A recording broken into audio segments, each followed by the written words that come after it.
प्रस्तुत है कार्यक्रम post box number 111। Post box number 111। श्रोताओं नमस्कार। पोस्ट बॉक्स नंबर 111 में आप सबका बहुत बहुत स्वागत है। मैं हूं जैनेन्द्र।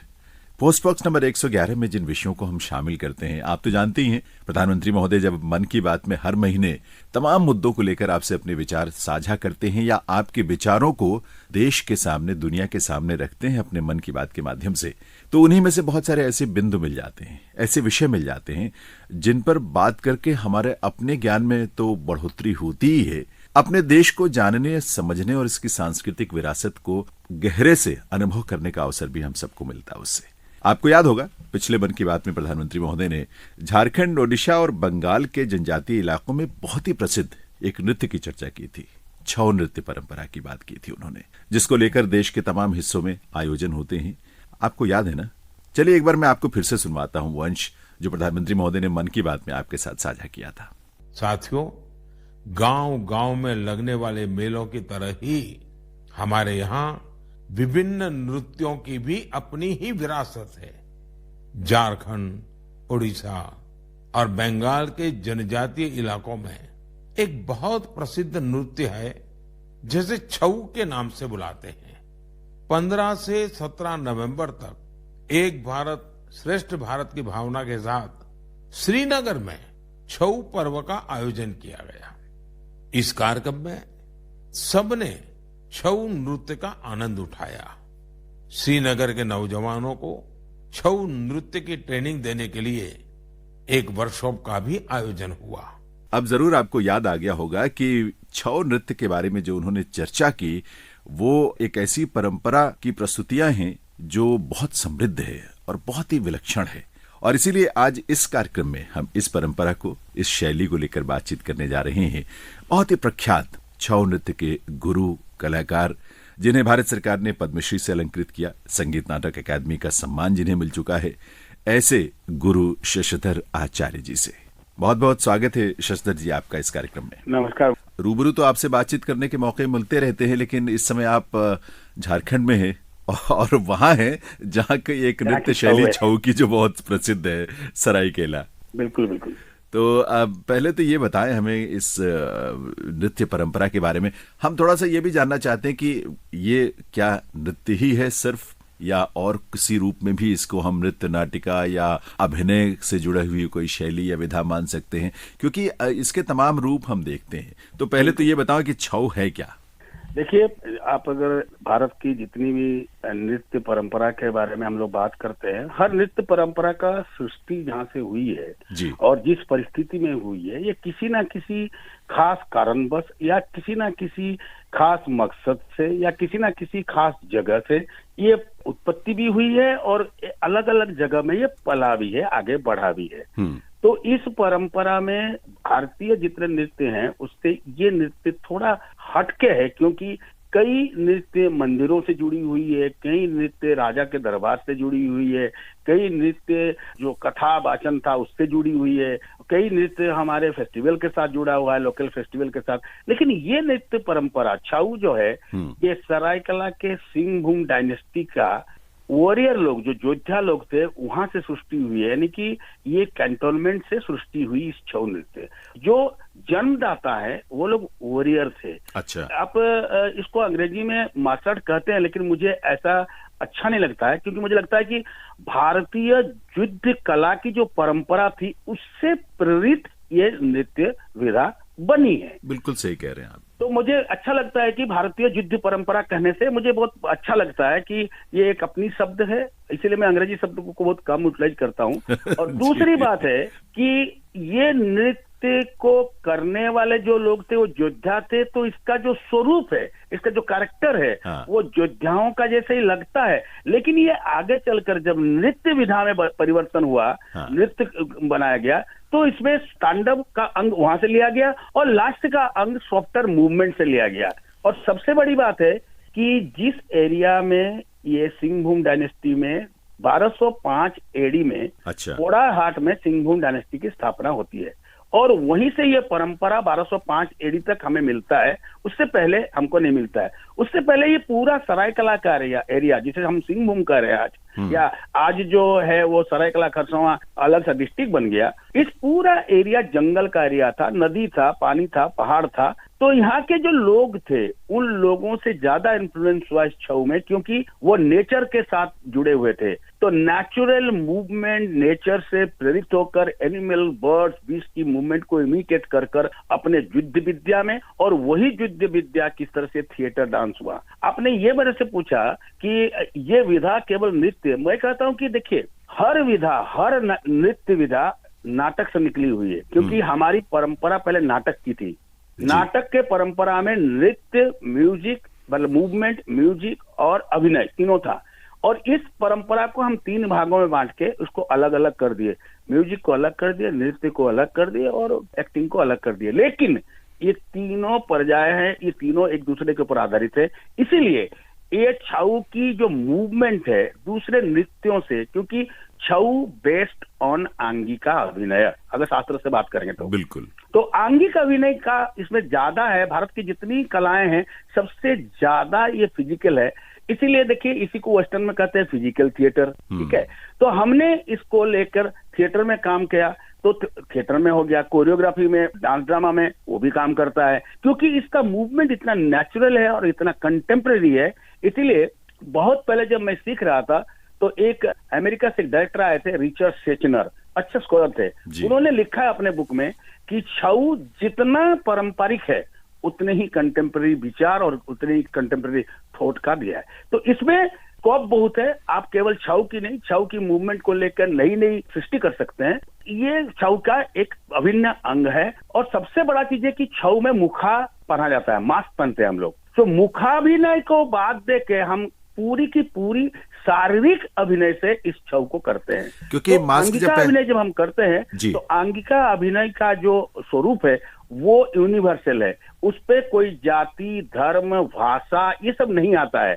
अंग की संचालन को सभी व्यक्ति समझता है। जो व्यक्ति लैंग्वेज भी नहीं समझता है वो आंगिक भाषा को समझता है। इसीलिए छऊ यूरोप में, मतलब भारत के अलावा दूसरे देशों में ज्यादा प्रचलित है, ज्यादा मशहूर है, ज्यादा अच्छा इसको कहते हैं। क्योंकि कई लोग थिएटर में काम मिलाते हैं इसको, कई लोग कोरियोग्राफी में मिलाते हैं, कई लोग ट्रेडिशनल छऊ को करते हैं। तो ये छऊ की स्वरूप है जी। एक चीज मैं बताता हूँ कि ये जो छऊ की 3 स्टाइल कैसे बना। हाँ, ये सवाल मेरे मन में आ रहा था अभी जी। तो छऊ की 3 स्टाइल इसलिए बना कि आजादी से पहले ये जो पूरा एरिया था ये ओड्रो देश में था, उड़ीसा में। हम लोग भी उड़िया हैं। हमको सरायकला के राजा ने पूरी गजपति से मांग के हमको यहाँ लाके बसाया है, क्योंकि अपनी डायनेस्टी को फ्लोरिश करने के लिए उसने हम जैसे लोगों को 13 कास्ट के लोग उड़ीसा से हम सरायकला आए और हम बसे यहाँ। किनके साथ? ट्राइबलों के साथ जी। यहाँ 2 तरह के ट्राइबल हुआ करते थे उस समय, सरका और भुइयां। जो आज आप देख रहे हैं, जो भुइयां बोलते हैं वो लड़ाकू, मतलब वो थोड़ा योद्धा थे, शिकारी थे। और जो सरका जाति थी वो जो आज आप मुंडा हो, आदिवासी, जितने भी आप ट्राइबल लोगों को देखते हैं उन्हीं का ही एंसेस्टर्स है ये लोग। अच्छा। और अलग अलग भाषाओं से चले। तो इन दोनों की समावेश में इसलिए कहते हैं कि शास्त्र में कहते हैं लोक धर्मी और नाट्य धर्मी। ये लोक धर्मी और नाट्य धर्मी दोनों को मिलाकर छऊ बना है। और 50% लोक धर्मी है, 50% नाट्य धर्मी है। यही छऊ का स्वरूप है। कमाल का विश्लेषण आपने किया। खैर, आप इस क्षेत्र के इतने बड़े विद्वान हैं, गुरु हैं, कलाकार हैं, और जाहिर सी बात है कि आम आदमी के रूप में हम इन चीज़ों को इतना गहराई से नहीं समझ पाते हैं। लेकिन आज हमें मौका मिल रहा है शशधर जी आपसे बात करके इन चीज़ों को समझने की, क्योंकि हमारी संस्कृति, और चाहे वो लोक संस्कृति हो या हमारी जो व्यापक एक सांस्कृतिक परिदृश्य है, उसमें छऊ का बहुत महत्वपूर्ण स्थान है और भूमिका है। श्रोताओं, कार्यक्रम आप सुन रहे हैं पोस्ट बॉक्स नंबर 111। आज इस कार्यक्रम में हम पूर्वी भारत की बहुत ही सशक्त, बहुत ही सुंदर और बहुत विलक्षण जो परंपरा है नृत्य की, उसके बारे में आज हम चर्चा कर रहे हैं गुरु शशधर आचार्य जी से। और जैसे कि मैंने पहले भी बताया आपको कि इस क्षेत्र में बहुत बहुमूल्य योगदान देने के लिए आचार्य जी को पद्मश्री से सम्मानित किया जा चुका है। संगीत नाटक अकादमी का सम्मान इन्हें मिला है। एनएसडी में विजिटिंग प्रोफेसर भी हैं आप, और इस तरह से देश विदेश में 50 से भी अधिक देशों की यात्रा करते हुए आपने इस नृत्य कला का प्रदर्शन दुनिया भर में किया है। ये आज हमारा सौभाग्य है कि आचार्य जी से हम इस विधा और इस परंपरा के बारे में बातचीत कर रहे हैं आप सबके लिए। आचार्य जी, जब आपने बोला ना कि जब मैंने सीखना शुरू किया, मुझे लगता है आपकी उम्र शायद 5-6 साल की रही होगी उस समय जब आपने शुरुआत की होगी। एक्चुअली क्या है कि मैं इस कला का 5th जनरेशन का हूँ। जी जी। मेरे पिताजी, उनके पिताजी, उनके पिताजी और उनके पिताजी। अच्छा। ठीक है। हाँ, हम एक्चुअली मैं आपको बता रहा था ना कि हम ओड्रो देश से जब आए, जब हमको राजा ने ओड्रो देश से यहाँ लाया, तो हमारी फैमिली में एक ही व्यक्ति आया था, उनके 2 बच्चे पैदा हुए। उसमें से एक बेटा हमेशा कलाकार रहा। क्या बात है। हमेशा कलाकार रहा। और उनके हिसाब से मेरे पिताजी के जो पिताजी थे, मेरे पिताजी के जो फादर थे, उनके 2 भाई थे, उसमें से एक भाई मेरे पिताजी का चाचा जो थे वो डांसर थे। मेरे पिताजी के पिताजी डांसर नहीं थे, मेरे पिताजी के पिताजी पुरोहित थे, राज पुरोहित, राजा के पुरोहित थे वो। हमको राज पुरोहित के हिसाब से यहाँ लाया गया था। अच्छा, देखिए सरायकेला खरसावां का जो पूरा क्षेत्र है, अब जिला है वो, वहाँ ये इतने समृद्ध और इतने गहरे जड़े हैं इस छऊ नृत्य परंपरा की, और इसलिए मेरा ख्याल है आप ऐसे 7वें कलाकार हैं उस जगह से जिन्हें पद्मश्री सम्मान मिला है। बिल्कुल बिल्कुल बिल्कुल, है ना। इससे पहले 6 लोगों को और इतनी छोटी सी जगह में 7 पद्मश्री, मेरे 3-4 गुरु को पद्मश्री मिला है। यही तो मुझे, यही देखकर मुझे हैरानी भी हुई और मुझे लगा कि कितनी सशक्त वहाँ ये जड़ें हैं इसकी, इस परंपरा की। बिल्कुल। तो खैर, जब हम लोग आए ना, तब क्या हुआ कि जब हम लोग आए यहाँ, तो ये कलाकार का चला, तो मैं बचपन से ये कला को मैं अपने घर में सिखाते हुए मेरे फादर को देखा। तो मेरे को एक इंटरेस्ट जगा कि मैं भी सीखूं। तो मैंने मम्मी को पूछा और मम्मी को बोला कि पापा से बोल दो। तो पापा ने कहा ठीक है, बच्चे आ रहे हैं, आप भी आओ, आप भी करो। तो मैं धीरे धीरे सीखता गया। लेकिन मेरे पिताजी कहते थे कि बेटा, हमारी कला में ये जो 3 स्टाइल बना था, ये 3 स्टाइल कैसे बना?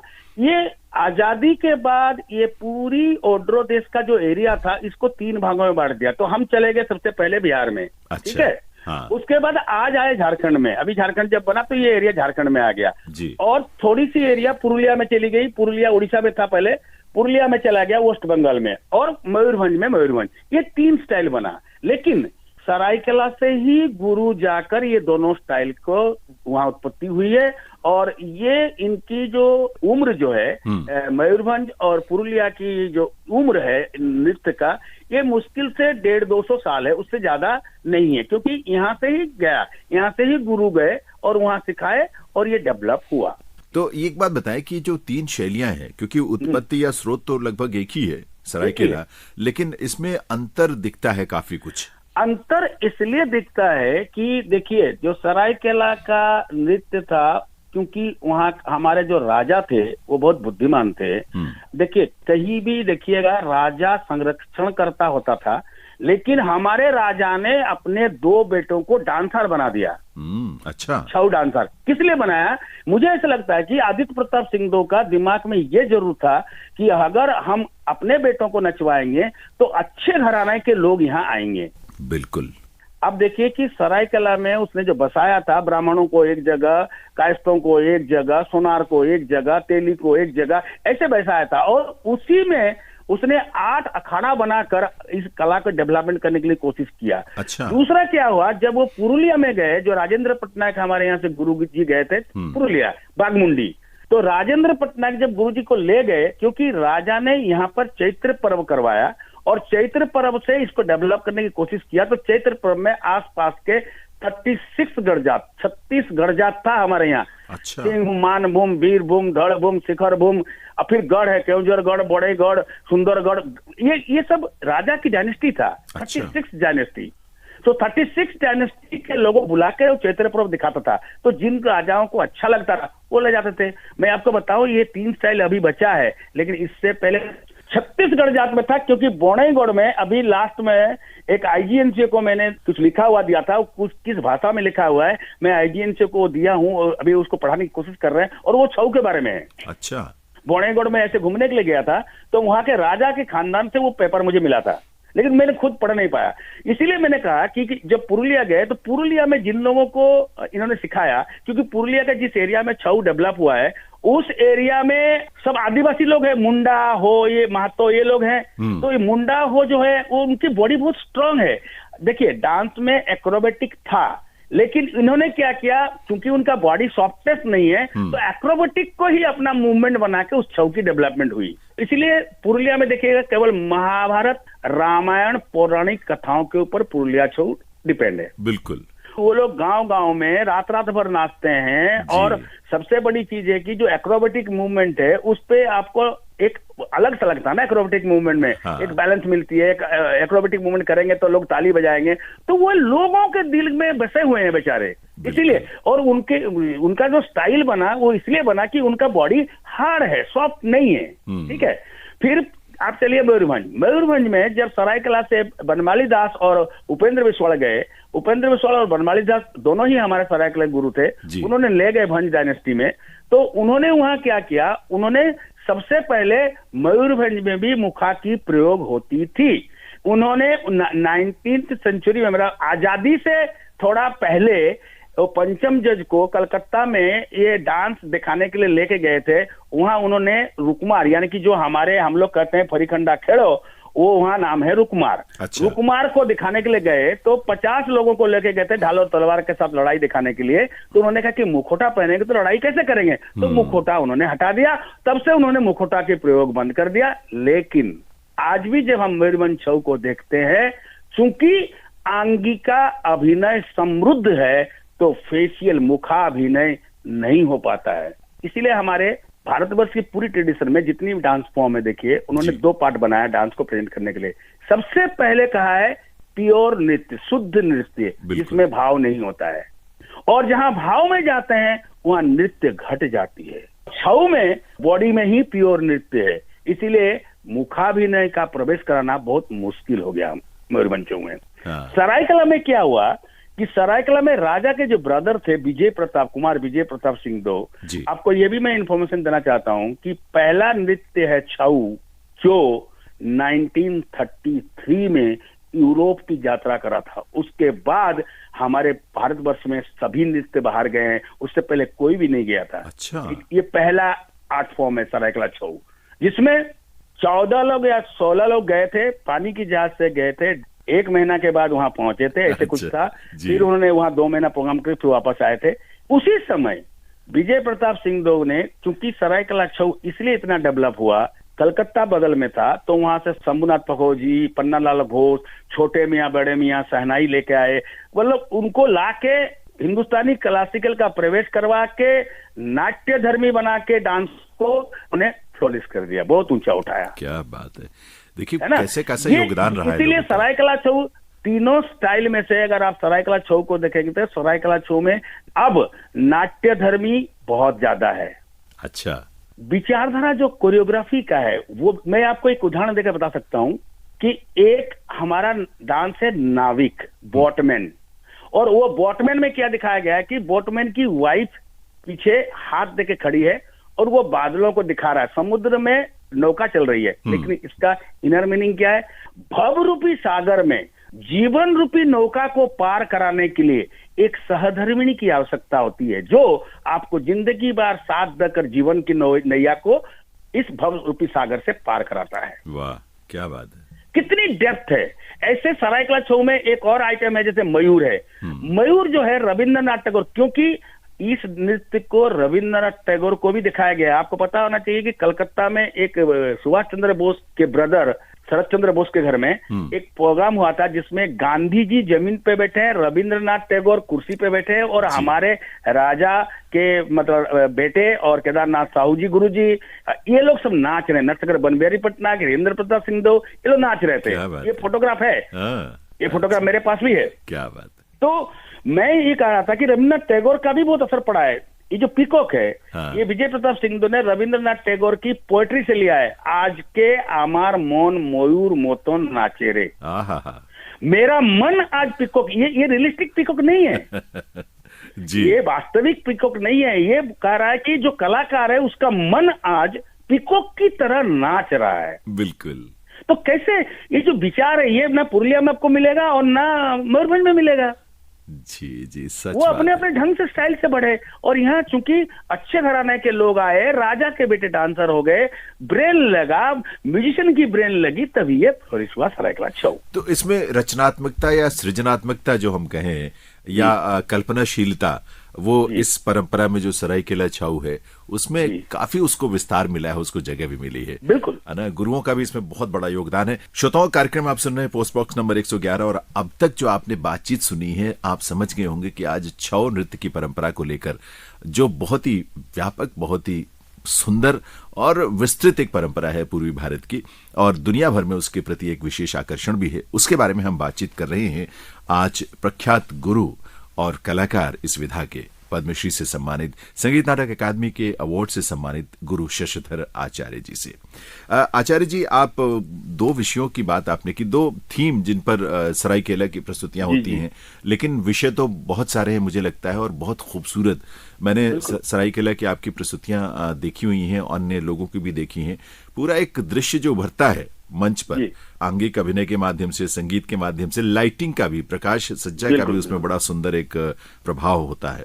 अन्य जो शैलियां हैं, जैसे मान लीजिए पुरुलिया छाऊ है, आपने उसमें बताया कि पौराणिक या महाभारत से जुड़ी हुई जो कथाएं हैं। अब मयूरभंज छऊ में किस तरह के विषयों को प्राथमिकता दी जाती है? देखिए, पहले मयूरभंज छऊ में अगर आप अखाड़ा सिस्टम में लेंगे तो उस वक्त सरायकेला में भी, मयूरभंज में भी और पुरुलिया में भी, ये तीनों स्टाइल में भी पहले खाली ग्रुप डांस होता था, और उसका कुछ मतलब प्योर शुद्ध नृत्य होता था, कोई कहानी नहीं होता था। बाद में जब कहानियों का आना शुरू किया तो पुरुलिया वालों ने अपना महाभारत और रामायण और पौराणिक कथाओं को लिया, उन्होंने भी रामायण, महाभारत और पौराणिक कथाओं को लिया। लेकिन जब 19वीं सेंचुरी में जब सरायकेला का स्वरूप बदला, एकदम अलग हो गया, तो मयूरभंज के जो गुरुजी लोग थे, जैसे श्री हरि नायक थे, या मदन मोहन लेंका थे, या कादू बाबू थे, या श्रीकांत सेन थे, ये गुरु लोग थे उस वक्त जीवित। अच्छा। तो इन्होंने शुरू किया, जैसे अभी अगर आप देखेंगे जो प्रचलित उनके परफॉर्मेंस है या जो आइटम्स है, जैसे नटराज, दंडी, गरुड़ वाहन, के बाद ध्वजा, उसके बाद केड़ा केलूनी, मतलब उनका भी लाइफ के साथ संबंध करते हुए और पौराणिक कथाओं को भी लेते हुए उन्होंने कोरियोग्राफी शुरू करा। जो आज के डेट में, जैसे जिस तरह से हमारा जो सरायकेला का स्टाइल का जो आइटम्स चल रहे हैं, उसी स्टाइल का ये मैं जो आइटम उनको बताया, जैसे नटराज, उनका भी फेमस है, नटराज दंडी फेमस है, फिर गरुड़ वाहन फेमस है, फिर ध्वजाताल फेमस है, फिर सागर संगम फेमस है।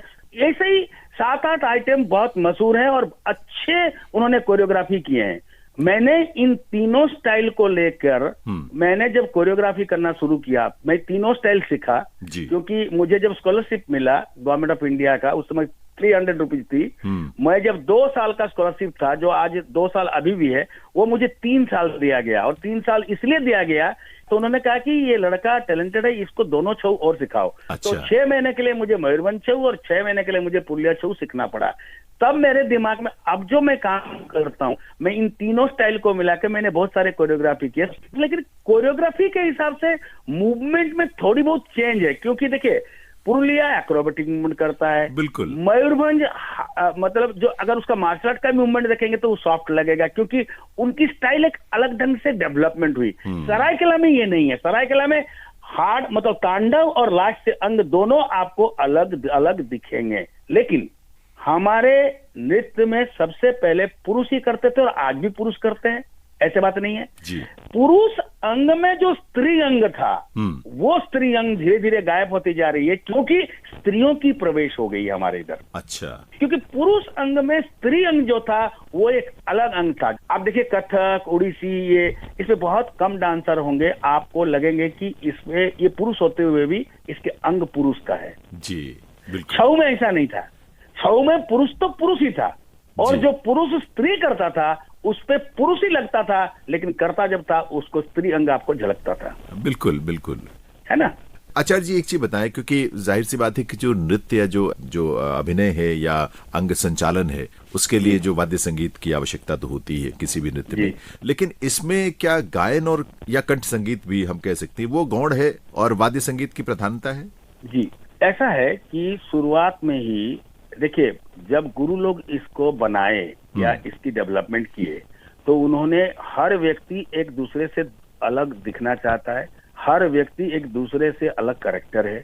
तो मुझे ऐसा लगता है कि गुरुओं ने सोचा कि सभी नृत्य में गाने हैं या सभी नृत्य में लिरिक्स को गा के उसकी अभिनय की जाती है, ठीक है जी। हमारे इसमें क्या है, क्योंकि बॉडी मूवमेंट है, शारीरिक आंगिक अभिनय है, तो उन्होंने कहा कि नहीं केवल म्यूजिकल होना चाहिए। इसीलिए पहले जब होता था छाऊ 18वीं शताब्दी 17वीं शताब्दी में, उस वक्त मोहरी बजता था।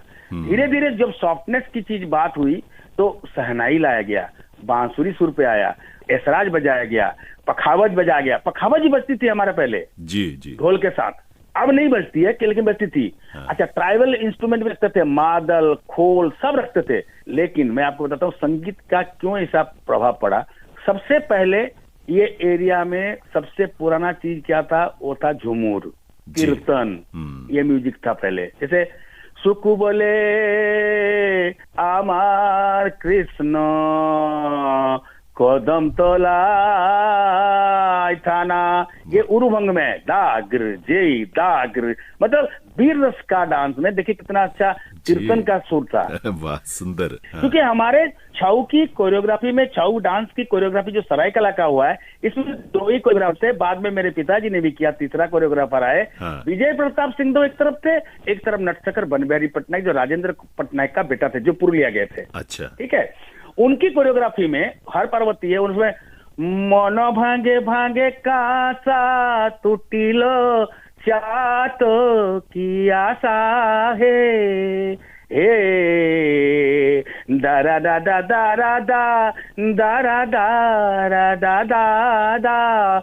ये तो हुआ झुमरी और कीर्तन का आप। क्या बात है। धीरे धीरे क्या हुआ, ये ट्रांसफर हुआ क्योंकि उड़ीसा के जो संगीत था, वो उड़ीसा का संगीत भी इसमें हावे से मन तो शिवी मलिमाल श्याम कु देवी, जो उड़ीसा का प्रथा था, उस उड़ीसा को लाए कैसे। और फिर देखिए उसी उड़ीसा की संगीत को जैसे कि किस ढंग से यूटिलाइज किया।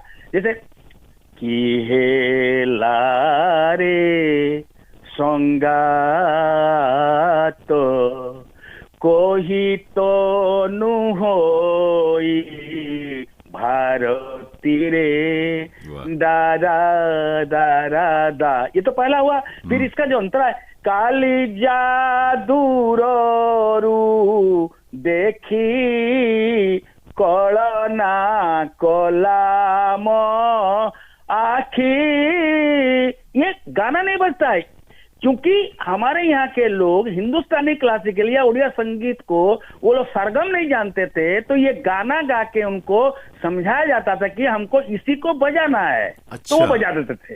तो गीत या मतलब शब्द नहीं थे, लेकिन उसमें जो स्वर थे उसके माध्यम से इस भाव को और गीत को अभिव्यक्त किया जाता था। इसके बाद जब हिंदुस्तानी आया, हाँ।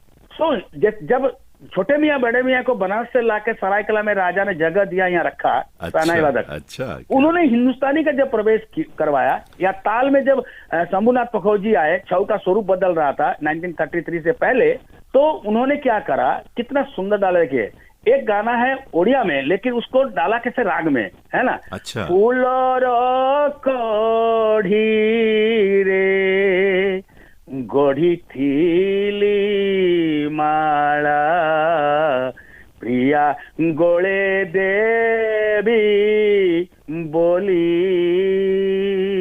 दादा दादा रा दारा दादा दारा दारा दारा दारा। मतलब राग को लिया, मिस्र के रूप में लगा। इसी तरह से अनेक रागों का यूटिलाइज इन्होंने किया, यमन किया, देश किया, बिहार किया, भैरवी किया। जितनी राग है उन रागों के ऊपर कोरियोग्राफी और स्टोरी लाइन लेकर और अभिनय को दर्शाने के लिए इन चीजों को बनाया गया। ठीक इसी तरह से मयूरभंज स्टाइल में भी जब सरायकला के बराबर की कोरियोग्राफी हो रही थी, उनमें भी हिंदुस्तानी का प्रवेश आया। आपको एक बात और बताता हूँ, पुरुलिया में केवल संगीत में झुमरी, कीर्तन, और उन्होंने और इंटरटेनमेंट बनाने के लिए, मतलब गांव के लोगों को इंटरटेनमेंट बनाने के लिए उन्होंने समसामयिक, आप पुरुलिया छऊ में अब फिल्म के गाने ही बजते हैं।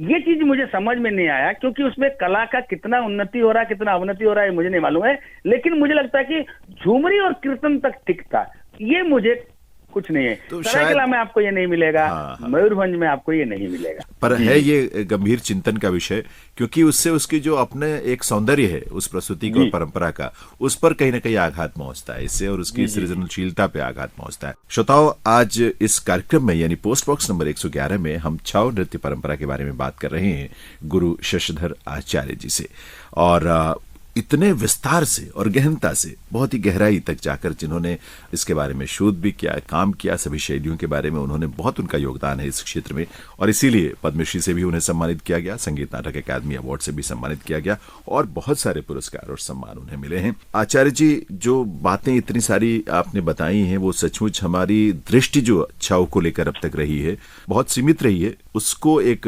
नजरिया या उसको एक विस्तार मिला है। कुछ चीजें बड़ी आकर्षित करती हैं इन प्रस्तुतियों में, जैसे पुरुलिया छाऊ की बात करें तो उसमें जो जिस तरह के मुखौटे बनाते हैं वो और इस्तेमाल करते हैं, जो मुखौटे बनाए जाते हैं उनके, वो किस चीज से बनाए जाते हैं, कैसे ये चीजें वो कर पाते हैं? ऐसा है कि देखिए, मुखौटा की जो प्रयोग है, मैं एक बात आपको और बताना चाहता हूँ कि मुखौटा की प्रयोग केवल एक, जैसे अभिनय को दर्शाने की 4 पक्ष होती है, वाचिक, आंगिक, आहार्य और सात्विक। वाचिक इस पे है नहीं, आंगिक है इसमें, आहार्य है और सात्विक है। वाचिक नहीं है। वाचिक किसमें है मालूम है? केवल ताल को बोलने में, क्योंकि हम ताल को पढ़ते हैं, पढ़ंत करते हैं हम लोग। हाँ, वो सभी में है। हाँ, ताल है, लेकिन इसमें संगीत नहीं है, मतलब शब्द नहीं है ना संगीत में। बिल्कुल। तो क्या है कि आप बोल सकते हैं मैं रावण हूँ, वाचिक अगर बोल देंगे मैं रावण हूँ तो आप रावण दिखोगे, आप रावण का कॉस्ट्यूम पहने हो, ठीक है। इस पे क्या है कि आंगिक अभिनय के ऊपर ज्यादा है, इसलिए हम क्या करते हैं कि आंगिक और आहार्य में मुखौटा आता है, जैसे मेकअप है उसी तरह से मुखौटा है, लेकिन मुखौटा एक स्थायी भाव में होता है। बिल्कुल। उस कैरेक्टर का एक स्थायी भाव में आता है, और जब स्थायी भाव में मुखौटा होता है तो ग्रीवा भेद, मतलब मैं शास्त्र के हिसाब से इसलिए बोल रहा हूं कि हम लोग उसको अपने लोकल लैंग्वेज में कुछ और बोलते हैं, जैसे बेको, गोड़ा, अच्छा। या ओंटा, मतलब ये अलग अलग पार्ट है। तो मैं कहता हूँ कि शास्त्र में कहते हैं ग्रीवा भेद, नेक मूवमेंट। नेक मूवमेंट के जरिए से वो मास्क संचारी में जाता है और आपको पूरा डिस्क्राइब करता है। तो पुरुलिया छाऊ का जो मास्क है, वो मास्क जो बनता था, चूंकि सरायकला छाऊ से इन्फ्लुएंस होके वो मास्क बनाना वहां शुरू हुआ, वो ज्यादा तरह से बंगाल की जो मूर्ति कला है उस मूर्ति कला से प्रेरित होके बना, और उनका मास्क बहुत हार्ड है क्योंकि वो प्लास्टर ऑफ पेरिस से बनता है। अच्छा। सरायकला में दूसरी ओर बिल्कुल प्लास्टर ऑफ पेरिस नहीं बनता है, हमारे इसमें एक मिट्टी का मोल्ड बनता है। सरायकला में ज्यादातर से नेचुरल चीजों को यूटिलाइज किया जाता है। इमली के बीज के गोंद होते हैं, चावल के गोंद होते हैं, कपड़े, पेपर, और मास्क को उस मोल्ड से डिटेच करने के लिए हम राख यूटिलाइज करते हैं, राख। अच्छा। आपको एक बात और बताता हूँ, सरायकला के नदी के किनारे एक मिट्टी मिलता है जिसको बोलते हैं पोटू माटी। वो मास्क को फाइन करने के लिए, एकदम सुपर फाइन करने के लिए, ऊपर एकदम बराबर, एकदम मतलब क्या बोला, चिकना, उसको बराबर शेप लाने के लिए वो मिट्टी का प्रयोग करते हैं। बेसिकली कपड़े और कूट से, लेकिन ये पेपर मेसी नहीं है। पेपर मेसी हार्ड हो जाएगा। बिल्कुल। हमारा मुखौटा क्या है कि सरायकला का मुखौटा पहनेंगे तो आप जिस तरह से मुखाभिनय करते हैं, देखिए हमको डांस करने के वक्त ऐसा नहीं है कि मुखौटे अगर हम पहने तो हमको हंसना है तो हम अंदर रो रहे हैं, ऐसा नहीं है। हमको हंसना है तो अंदर भी हंसना है, अंदर भी रोना है, अंदर भी प्यार से देखना है। जो जो सेंटिमेंट्स का जो जो भाव है वो हमारे चेहरे में होता ही है। इसीलिए कभी मैं जब डेमो करता हूं तो कभी मुखौटे को खोल के दिखाता हूं कि देखो मेरा फेस में क्या चल रहा है, और मुखौटा बंद होने के बाद भी वही चलता है, क्योंकि उसके हिसाब से चिक्स चलते हैं, लिप्स चलते हैं, आंख चलते हैं, तो ऑटोमेटिक वो जब चलते हैं तो ग्रीवा भेद के साथ मिलकर ठीक उसी तरह से दिखता है जिस तरह से फेस में आप काम करते हैं। एक चीज और मैं अनुभव किया हूं इतने दिनों के डांस में, कि मुखौटे की प्रयोग से जो कलाकार है वो अपनी आइडेंटिटी खोकर, खुद की पहचान पत्र खोकर स्टेज में उसकी आइडेंटिटी लेता है जो कैरेक्टर वो रिप्रेजेंट करता है। क्या बात है, बहुत अच्छा। चरित्र परिवर्तन होता है। अगर मैं शशधर आचार्य हूं, अगर मैं मेकअप करके कृष्ण करूंगा तो आप बता सकते हैं कि ये तो शशधर जी हैं, कृष्ण बने हुए हैं। बिल्कुल, ये बोल सकते हैं आप। लेकिन अगर आप मुखौटे की मैं प्रयोग करता हूं और आप मुझे पीछे देखे हैं और स्टेज में देखेंगे तो बोलेंगे ये तो कृष्ण है, ये रात्रि है, ये चंद्रमा है, ये सूर्य है। बिल्कुल तो सही। कैरेक्टर अपना खोकर उस कैरेक्टर को ये पूरी की पूरी ये जो कॉन्सेप्ट है, ये थिएटर का कॉन्सेप्ट है, हाँ, ये नाटक की कॉन्सेप्ट है कि आपको उस कैरेक्टर की तरफ दिखना है, उस कैरेक्टर की तरफ बोलना है, उस कैरेक्टर की तरफ चलना है, तभी तो आप उस कैरेक्टर के पास जाएंगे। आहार्य कॉस्ट्यूम जो है वो भी एक निर्दिष्ट करता है अभिनय को ना, क्योंकि अगर मैं रात्रि का मुखौटा पहना हूं, रात्रि का कॉस्ट्यूम पहना हूं, तो आप बोलेंगे ये रात्रि है, इसका मतलब आपने पहचान लिया कि ये रात्रि का कैरेक्टर कर रहा है। तो ये पुरुलिया में भी होता है, लेकिन पुरुलिया में क्या है कि पुरुलिया का जो मास्क है उनका ग्रीवाभेद बहुत कम है, उनके ग्रीवाभेद में खाली जर्क है, क्योंकि वो बड़ा है उनका मास्क, जी, तो उतनी जगह उनको नहीं मिल पाती, स्पेस नहीं मिल पाती। अच्छा आचार्य जी, एक चीज बताएं कि चूंकि इतनी समृद्ध परंपरा है और बहुत सपोर्ट भी रहा है, राजघरानों से बहुत सहयोग मिला, सरकार भी अब बहुत कुछ कर रही है, आप खुद एक ट्रेनिंग प्रोग्राम से संगीत नाटक अकादमी के बहुत गहरे से जुड़े रहे गुरु के रूप में, तो आज की पीढ़ी या जो युवा पीढ़ी है उसकी इन्वॉल्वमेंट या उसकी भागीदारी इस परंपरा में किस रूप में है, कितनी है, किस दिशा में? जिस वक्त संगीत नाटक अकादमी का प्रोजेक्ट स्टार्ट हुआ 94-98, हाँ, 2 जगह स्टार्ट हुआ, उस वक्त सरायकला मतलब राजत्व चले जाने के बाद, सरायकला का राजा का राजत्व खत्म होने के बाद, बिहार आ जाने के बाद सरकार गवर्नमेंट सेंटर की स्थापना करी। गवर्नमेंट सेंटर में हम जैसे लोग सीखे, लेकिन मुझे ऐसा लगता था कि जिस तरह से राजा के समय में ये पढ़ता था, चलता था, उस समय से थोड़ा घट गया, ठीक है। अब वो इंडिविजुअलिटी में चला गया, हमारे गुरु लोग अपना अपना खोलने लगे, इंडिविजुअलिटी हो गया। फिर धीरे धीरे जब गवर्नमेंट सेंटर खुला 1960 में, तो मेरे पिताजी वहाँ टीचर थे, नरसकर बनबिहारी पटनायक वहाँ टीचर थे, फिर बाद में नरसकर बनबिहारी पर मरने के बाद गुरु केदारनाथ साहू आए, तो हम लोगों ने इन लोगों से सीखा। सबसे बड़ी बात क्या है कि देखिए हमारी परंपरा में जो भी गुरु बचे हुए थे वो लोग अपना अपना स्टार्ट करने लगे, तो धीरे धीरे क्या हुआ कि हम जैसे लोग गए, हम 20 लोग गए तो उसमें 4 लोग बचे, 16 लोग छोड़ दिए, नौकरी पैसे में चले गए। दूसरा चीज क्या है कि अभी जो स्थिति है, ये जो एकेडमी का प्रोजेक्ट खुलने के बाद एक बहुत ही बढ़िया ट्रेनिंग सिस्टम खोलकर हमने आगे बढ़ाया। धीरे धीरे क्या हुआ कि जब 2010 में ये इंटेंजिबल कल्चर हेरिटेज बना, यूनेस्को ने डिक्लेयर किया इसको, जी, उसके बाद 2010 के बाद जिस ढंग से संगीत नाटक काम कर रही थी उसकी थोड़ी इंटरेस्ट घट गई, मैं सच्चे बता रहा हूँ। लेकिन फिर से दोबारा इसकी रिवाइवल करके हमने इसको फिर से उस स्तर पर लाने पड़े। अब तो पहले से बहुत बेटर है, और ना केवल सरायकला बल्कि पूरे देश में छाऊ की विकसित हो गई, क्योंकि एज ए प्रोफेशन लोग बहुत कम ले रहे हैं। क्यों ले रहे हैं? क्योंकि इससे रिस्क है, रिस्क तो लेना पड़ेगा आपको, सच। और छाऊ से आप पेट भर नहीं सकते हैं, आपको इसका ऑल्टरनेट ढूंढना पड़ेगा। जैसे मैंने ढूंढा, मैंने थिएटर में काम करना शुरू किया, मैंने कोरियोग्राफी में काम करना शुरू किया, आपको ढूंढना पड़ेगा जी। अब तो काफी है, अब तो बच्चे तैयार हो रहे हैं, अब तो धीरे धीरे उन इंस्टीट्यूशन में उनको स्थापना करना है, मेरा ये उद्देश्य है। मुझे लगता है कि अभी कार्यक्रम भी राष्ट्रीय, अंतर्राष्ट्रीय या स्थानीय स्तर पर इतने ज्यादा हो रहे हैं, और छाऊ की शैली को उसमें खासतौर पर कोरियोग्राफीज में, जो डांस कोरियोग्राफी है, उसमें बहुत बड़ी संख्या में उनको जगह मिल रही है। बिल्कुल, तो उससे अवसर उनके लिए बढ़े हैं, बिल्कुल बढ़ रहा है। अच्छा एक चीज बताएं, सबसे एक खास बात थी जो सबसे आखिर में पूछ रहा हूँ, जो छऊ शब्द है इसका अर्थ क्या है? देखिए, छ और हर्षऊ, ये ओडिया शब्द है। गुरुओं ने जो छऊ शब्द की व्युत्पत्ति के बारे में बताया कि छब धातु का ई प्रत्यय से ये छऊ बनी है। अच्छा। दूसरा, 6 उपांग है, 6 उपांग है, उस उपांग को हम ढकते हैं ना। अच्छा। छादन के अग्रभाग छ और उपांग के अग्रभाग उ, उसको लेके भी छऊ बनाया गया है। अच्छा। ये 2 हुआ। तीसरा, एक गुरुजी मेरा बोलते थे कि छावनी से उत्पत्ति हुआ है, अच्छा, इसलिए छऊ है। छावनी मतलब जो मिलिट्री वाली, कैंटोनमेंट मिलिट्री भाई, उस वक्त के योद्धाओं ने तो इसको निकाला है ना, वहीं से सृष्टि हुई है ना, उन्हीं की खुशी के लिए वो लोग जो करते थे उसी से नृत्य बना है। सच बात है, सच बात है, ठीक है ना। तो इस तरह से बोलता है, लेकिन मुझे लगता है कि ये जो छऊ है, ये साधन का अग्रभाग छ, बिल्कुल सही बोले हैं, और उपांग का अग्रभाग उ, ये तो ढका हुआ रहता है ना। 6 उपांग हमारा फेस में है ना, ये 6 उपांग को जो ढकने वाला, उसको छऊ कहा जाता है। छऊ का मतलब ही होता है मुखौटा। बिल्कुल सही बात है, ये ज्यादा तार्किक भी लगता है जो आप बता रहे हैं। खैर, गुरु शशधर आचार्य जी, श्रोताओं, इनसे बातचीत जो हमने की है, मुझे लगता है आपको बहुत पसंद आई होगी, और इसके बारे में, यानी छऊ नृत्य की जो परंपरा है, इसके बारे में और ज्यादा आप जानने की कोशिश करेंगे। कभी मौका मिले तो इनकी प्रस्तुतियों को भी आप देखिएगा, आपको समझ में अब ज्यादा बेहतर ढंग से वो चीजें आएंगी और उनका आनंद भी आप ले पाएंगे। लेकिन फिलहाल गुरु शशधर आचार्य जी, आपका बहुत बहुत आभार। आपने झारखंड में सरायकेला में वहां रहते हुए हमसे फोन लाइन के जरिए इतनी सारी बहुत महत्वपूर्ण बातें की, रोचक बातें की हैं चौ के बारे में। बहुत बहुत आभार आपका। धन्यवाद।